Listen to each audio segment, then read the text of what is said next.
यस्तो अवस्थामा पुग्छ त्यो प्रेसर बढ्दै बढ्दै आँखाको नसालाई ड्यामेज गर्न जान्छ र सही समयमा अर्ली डिटेक्सन भएन भने, अर्ली डायग्नोसिस भएन भने आफूलाई थाहा नभइकन without knowing you lose your vision. त्यो चाहिँ सबभन्दा इम्पोर्टेन्ट ड्रब्याक हो ग्लकोमा।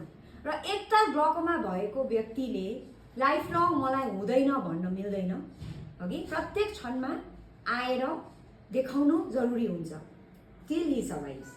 ग्लकोमा यस्तो एउटा बिमारी हो र यो ग्लकोमा के हो भनेर बुझ्नलाई let's go a little bit detail about what we know about glaucoma.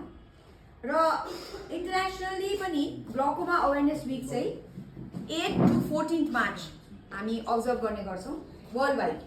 अहिले ग्लकोमा एकदमै अपेरेन्ट क्याट्र्याक्ट मोतीबिन्द भन्दाखेरि बराबरमै गएको छ।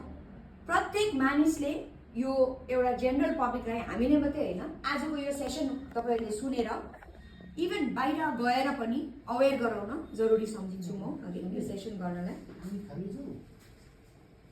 त ग्लकोमा भन्नाले मैले अघि भनिहालेँ एउटा ग्रुप अफ डिजिज हो जसले चाहिँ हाम्रो अप्टिक नर्भ, यो चाहिँ हाम्रो आँखाको पछाडिको पर्दा अर्थात् फन्डस भनिन्छ।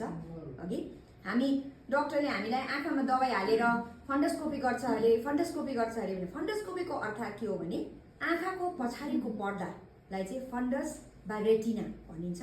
र यो पर्दालाई चाहिँ वृत्तान्त हेरेर अप्टिक नर्भ, जुन चाहिँ नर्भले हामीलाई आँखालाई देखाउँछ, त्यो नर्भलाई जाँच्नको लागि चाहिँ हामी फन्डस्कोपी गर्छौँ।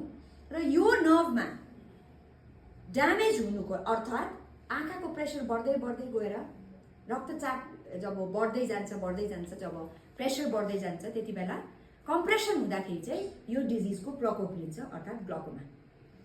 अनि यो डिजिजलाई अर्ली डिटेक्सन गरेन भने या अर्ली डायग्नोसिस भएन भने र मानिसले आफूले बुझेन भने हाम्रो आँखाको ड्यामेज गरेर हाम्रो आँखाको दृष्टिलाई बर्बाद गर्न जान्छ। सो हाम्रो यो पालिको थिम जुन चाहिँ हामी अब्जर्भेसन विक गर्दैछौँ अब ग्लकोमाको है, त्यो थिम चाहिँ हो साइलेन्ट थेफ्ट अफ साइट। अब बिस्तारै नभनिकन, आवाज नभइकन हाम्रो दृष्टि लगेर गएको हुन्छ, हामीलाई